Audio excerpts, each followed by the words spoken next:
Ebujanfo ya nyina kwa ba Oheneba Media so eni wo Facebook, YouTube and www.ohenebamedia.com. Medin edi kwesi fosu. Enen so adomandome ba bedi nkomo na yesuade na ye chache obi bia wo Oheneba platform so etitiri ne ntini e ma nyina emo ene yo ene nkomo e ba bedi ni nyina no mema remfi so betima send comment contributions aba number na wo screen so wo ha obi wo nsembese bia obetimi afre na mpanyifo ne wodi nkomo na ye de yi atu yi ene ya ba wo ayen ewo prophet onyameba na so ne abepim Nations Light Revival Ministry oho ani abe ye ba papa ncha ne abedi nkomo kakra efa afra sai nkomo kakra ne nsensem bia ebedi nkomo ne ebedi nkomo na ne de no ye be hwe nkom sha odro bi ene ho nsem kakra boni se prophecies kakra ne ahwe nioma enkomo na ye kai ye ni ko afra sai 2019 a Kofi B bantama kwesi Kofi Buachi kwesi Buachi ni wo no shen ho nkom ani ankom se bebre na na America munti ye ko papa nchan e wo Oheneba Media so ye tonkra ma ye ba ye papa ba bedi nkomo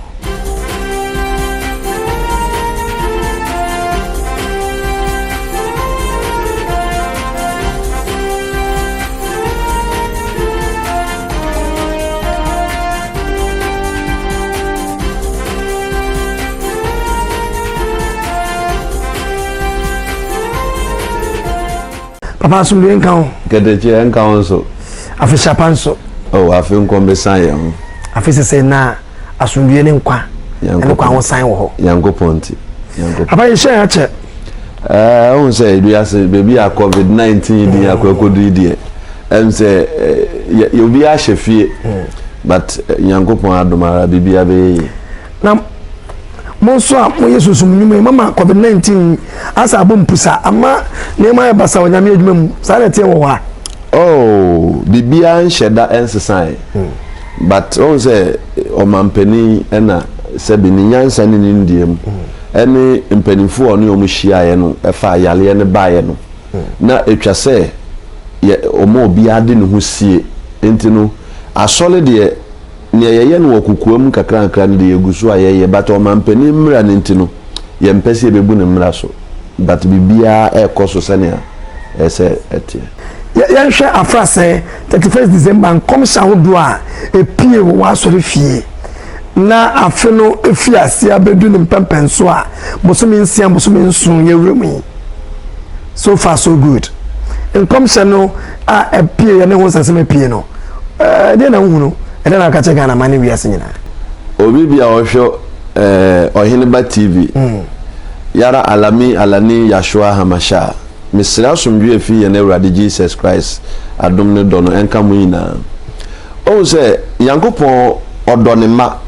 in the Bible you say for God so loved the world that he gave his only begotten son say na Awurade Yankopon do wiase ne say nyame bibie bisi o man bia mu a Yankopon ede nam na diifo so ede tudwa so what you say na ode tudwa wi a na akogina yenum adiifo no ne wona wo ho abansam no say yebetu anamo na otumfo Yankopon ne ye papa no yetimi aye ho adwuma ma na bam ana ne ye bone no so no ne aye ho adwuma na nyame apegu amaye enti no so far no edise mebre na Awurade Yankopon edema Ghana adiifo ahodo bebre amenso meka ho aye de tudwa but ne yete ne say bebre etu anamo a omaye nia eseso omo yema Awurade Yankopon egusua ehu omomobo ena ebinum won so won se wiase no mimi gidie enye obi egidie wati ase enti obi won nko wa asole enti se bi onye ne hu bibi kura na woka ebi asem ne kura ye ne kura but enam se won nko na asole enti na won ko wa asole bi enti no obetimi aiden I forget it awona ama se bi oni eme bi akoye serious won kom sha wodo a eba ye no but Yankopon de odo ne ma no watimi adane bibia de akire ema yenso ye de atudwa ene ye ko ni straight ne ahwe afra sai ene men mfie kakra ni Kofi B de no aba etwem ko wo ye ho adwuma omo ye ho adwuma abusuafo no ne sese omo so omo ye bia no omo atimi aye nti betima ka se nyame na de ma nyame na agye ne kwan so an ne mrepam no eye ne kwan ne destiny no oh debi o ze eye bibia na yankopon ede ma ono na agye o what you say nipa enkwa ode amaye no ye ntimi amfa ntena asase we su kura no say at least be 70 to 80 years dey see yetimi de yankwan ayre ye didi eni say wo bobra no wantimi endi 70 na 80 dia na wuwu a na baomis bibi ewom enti no ewom se owuo de nyame empese yebewu gise owu onu nyame ahyehye but ye wo enieme bi wo nso a ebetimi aye inevitable ebia na obi wo kura no onji bibi ndi enti asem bi ba onu ankasa as a human being no mfa ne serious na bibi atoyire nkyem bi ade atom but ye wo bi nso wo a osuro urade osuro nyame ena obi wo kro nkwa asole bato odi sunsum semdi enti se no ho asem bi beda baabi a otimi tu anamo ekokosi ano what I say but sesi ana ko se Ghana no sa na yema no o se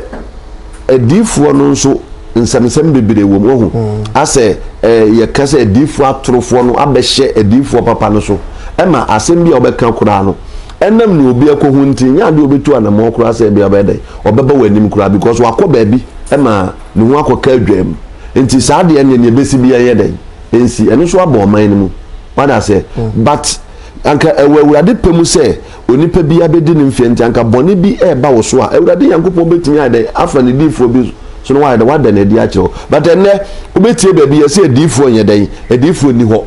edifu duan kwa atwam obetie ba bi no yesi asofodie nya papa edebe yesi Yesu Kristo no kwa yedi na kyin wan den wamba what you say aha okay and ye fro na ye nkai busuafo ya ye ma ye gusu asese nyakopon so fa kra ensie ye nua be ma Kofi B na ye hwe ye mura despite group amafo kekan nsem bebre ebiboni baka satellite na afibia nipa ba ko bi ko mienu bi ko omu furu nso a enye bosomi ensani mu a bosomi nsiani mu ene de kan ho eno so nkomhye ne kakra ewom family a hokaka menim baby ono so na adwen ekodi ene ne gidie ewadifo but e kamea anka ebeya so wasofo bi ono ombo mpaye a onsan kom anim na adwuma no omsan bo ho mpaye on say we as a life a competition what you say enti company bi timi aba na ne target ne say obetimi ama atoyire nkyem bi ato wadwuma no mu na nipa e de panic bi si wa na abrempo ombo ma adwuma no ye no so mo adwane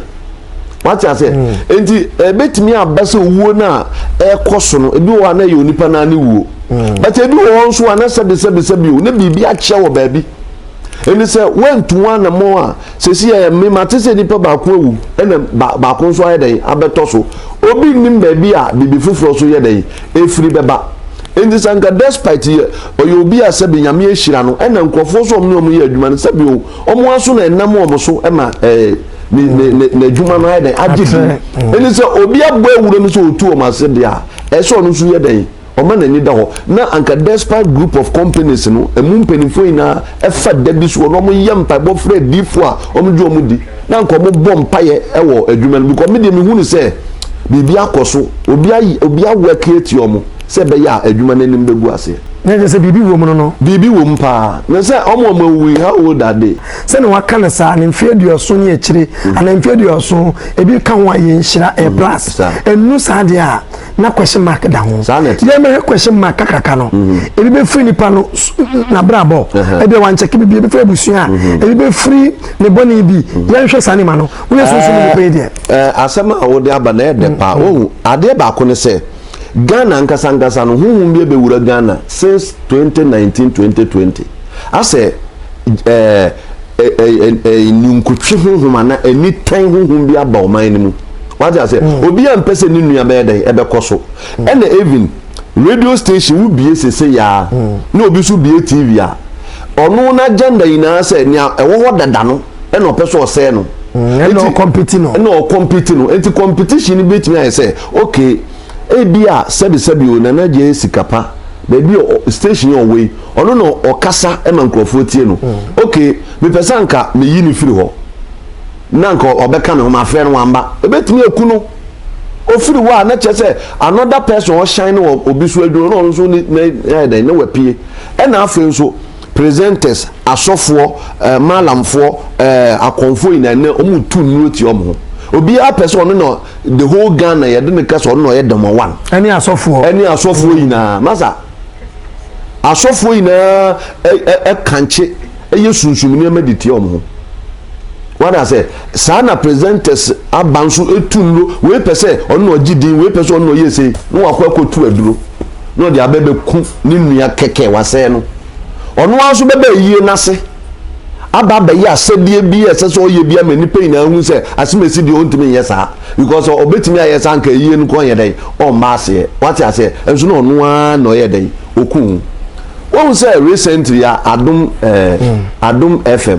wọ́n sẹ́ sẹ́bi mmeranteɛ ne mmabaa na ɔmo radio station ano yɛ din na ɔmo afiri hɔ nyɛ saa adeɛ nti na adwuma wura na ɔhun sɛ ɛbaa ne sɛ ne saa nipa yi na apɛ kopɔ ɔmo kɔ ebi a ne information bi ayɛ dɛn epie baabi sɛ bɔnne bi ɛbɛ besu owuo bi bɛ besu wɔn a ɔntena ɔno owu nti sɛ ɔyɛ adwuma mu ni panin a edu mmiri bi a ne sɛ wɔn sɛ wɔn nkorɔfoɔ ɛɛkɔ a esese wutimi ehwe adekudi nti a enam so no omo yedai omo kɔ no ebi wo kɔ na pay na wo de mo no kra no oja ya kwakwaje less pay eche ne awo de ma no na somdue nti na somdue ne nkwanti because o man Ghana ne yatim no obi apese o man ne nua bi ho yedai ehyehye no what I say enti se ewu ekoso yina no wo fa ne se eye normal abe normal ma wo na wo fa ne se yesunsum nsam a na wutu anamon so a wo so betimi age wo kra nkwa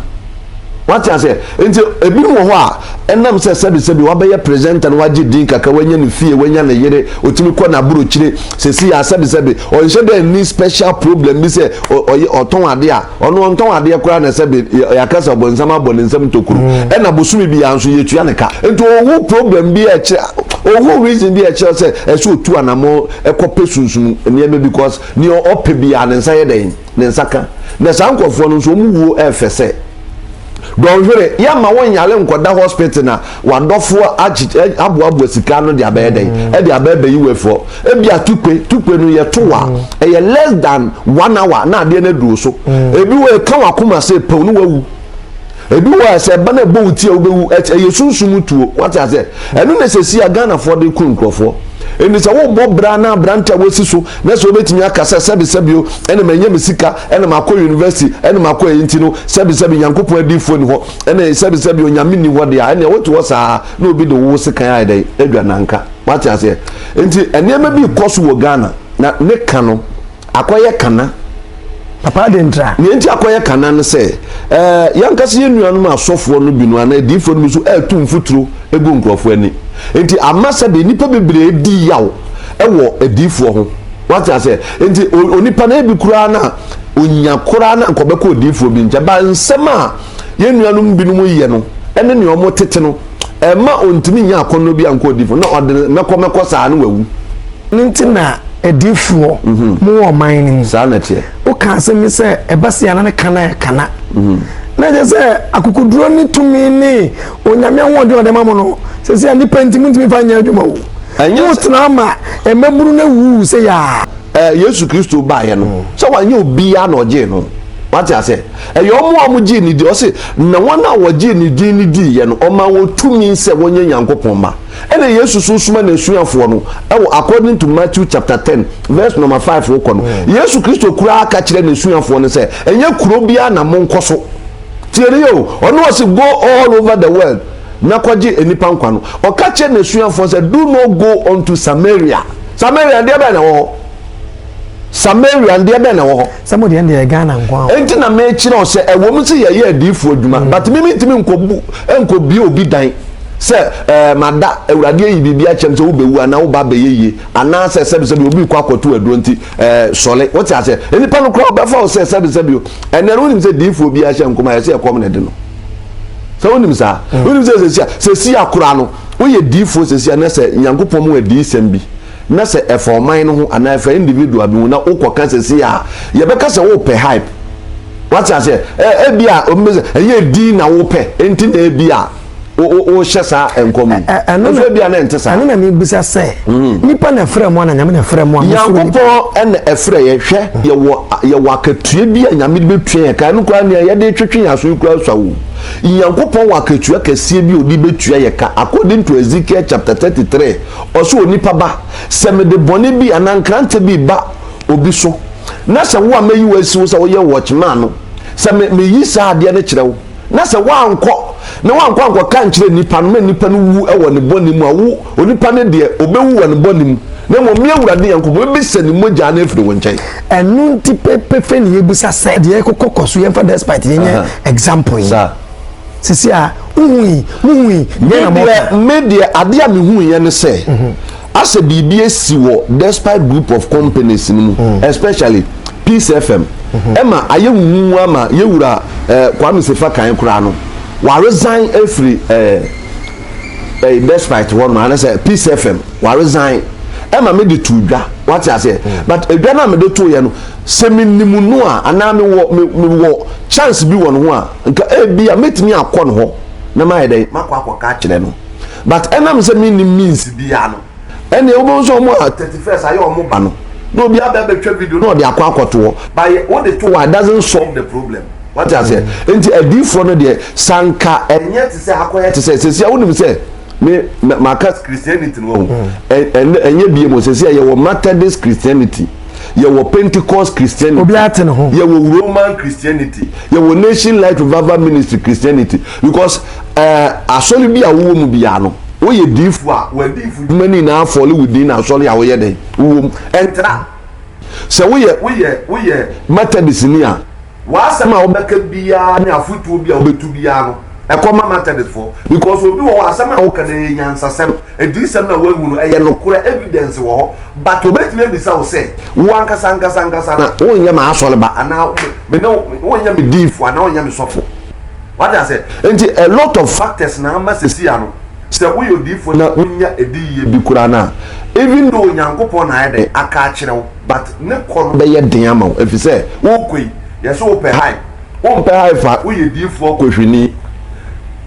afi kura da woni obi ayede ahyehye wo sa nsem o mukai na so nya nne na obi hyehye mu abayamfa yona de nya example asema nka me de beka kire ono so no de oso on konsefo so na mane koe ana mo hwe nipa na mama kan kura na we mu no mama ye hunu de ekọ na nipa esu ene kaka ya be mu nti no mo se mu na nkọ enipa bi wo ho a nyamie nim no kure enipa bi wo ho a se me ka kire se 31st December no menya edisem maku 140 ewo individuals be what I say but baby wo ho ayetinye hu omo ema omo atuwa na mo ema bibia nsi ebi wo so atu sata me no ka say ye ni link bia ena wo fre obi wo kura no nipa fre nko be ka say sofu ni scan no pe bi kwa mo pe bibi nko ma no e ya nhwe de wo boss ya PCDA anamo bia ba oh me to me no naturally ana why yes natural no say fa kan ni obi a Ghana ha de obi ope nsem bi etie bia no sole anopa wonim za ho no be de enti me nso se fa kan from Peace FM or start here no aho na bitie me news aho na bitie ma asem enti no oye me fan say fan say o fan club bia committee me we member enti me anga sakakra metimi aye ewo hu e de aboa no waye maye eni da so ho oh eni da so ewo ho eni da so ho man na me gidi se onu so ebi onte wokwa wa da se ebi onu so odi fo bia obo mpa ye ma no de bia wate watu mu na mo but me na onye den on ba me nche but on ma me nche na so okominu edi fo bi won na se minu edi fo no so boa na esi wa bi ko nyame ba ko ne ye na ye de ye so no enti yem fan say omu nyina obi ahwe efutu be na de mo no efutu na edmura num titru despite media ho no na ye hwe sanse wo ye odifu a wo no odifu na wo ye no ese osisu pen me hu asema me ka kire sebi obi a edisem bia ba no se ye papa se ye bone wo mu se edifu atro ho ena edifu papa nso ye de ba woni mi se sa de na ntwamu da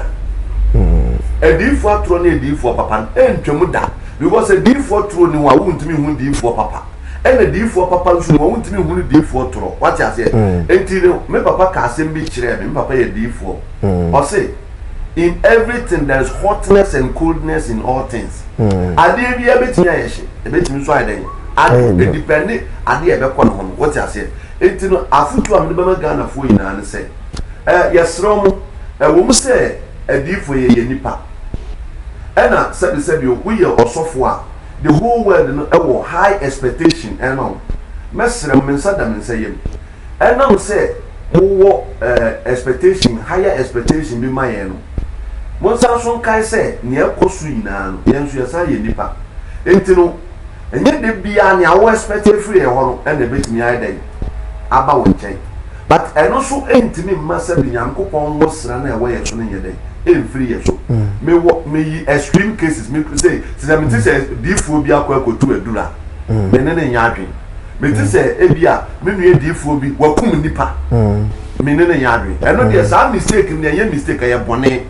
but say bi ye say you so ye on free nyankopon ye nipa nankasa na ideology ni akofo baby ni ade no oh a D4 fa mad ye me pesa me ka sem bi a kire a D4 fa mad ewo Ghana se ye kase ye de jegede a e yanka Ghana me nyini se de benya D4 ba ko bi mpo ewo Ghana ha ma wabɔ mpa ya me mesre se omo pe D4 bi na D4 no eni omo nyina nhia especially edwuma no wura na oni omo mo mpa ye na omo ko awurade anim na omo hwɛ bibi mu kakra ebi se ebe ye won wapa se ebi a bosumi ba kuma na afi ba kuma na enipa beye mienu miensa be wu station enipa be na kira ba the way I be handle na fofo ye dey asa ede no am na so obonsam so gbowura wo fie no hu sa ho mra o se ho ntu message say ompe empire bo na omfo bo nhye na omonhwe ekira akwan na omonsi no na afenzu Ghana fo nso no mesre mo munje awurade yankopon na munje na D4 so ni ewom se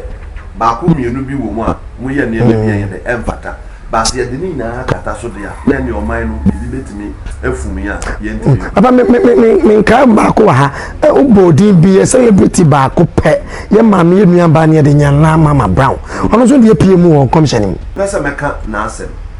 okay sabi oya me fan the long time but me pesa meka na asem wa frame but who now you the fan. Oh, yeah, yes. Me penasem. You. Because me fan wa friend. But